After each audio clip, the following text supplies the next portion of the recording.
Appuie le CACIT et la CATEGO dans cette formation à l'intention des praticiens de la santé. Dites-nous pourquoi cet appui pour ce séminaire atelier.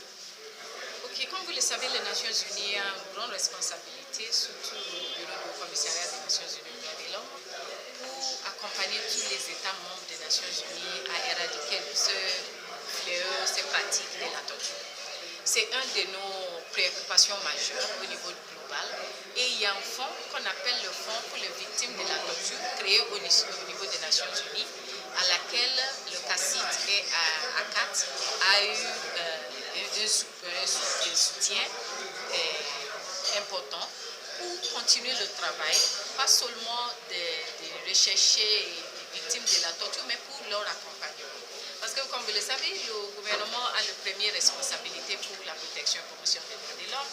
Des fois, quand on a des victimes, nous avons besoin plus que l'appui du gouvernement pour assurer le vrai rétablissement, surtout des victimes de la torture.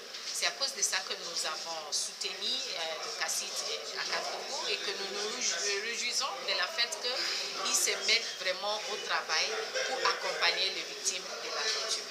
Et leur appui ne dit pas que le gouvernement ne va pas faire sa part. Et c'est important que dans le cadre de ce projet, comme le ministre des droits de l'homme lui-même a dit, il faut un peu plus de collaboration, un peu plus d'action collective, parce qu'à la fin de compte, ce que nous cherchons, c'est le rétablissement des victimes de la torture, parce que c'est très important quand on est victime d'un acte qui traumatise, pas seulement physiquement, mais psychologiquement et tout. Vraiment, c'est très important d'assurer le rétablissement de ces victimes.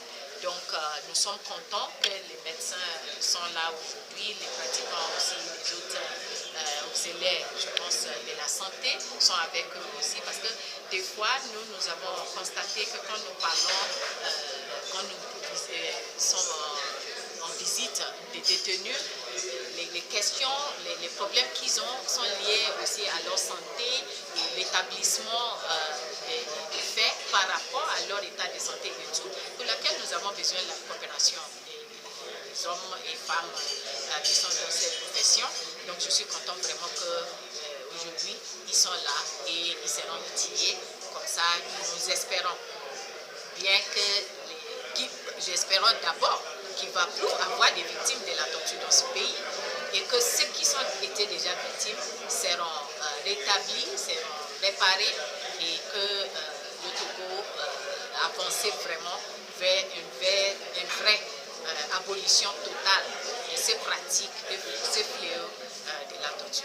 Merci beaucoup, madame.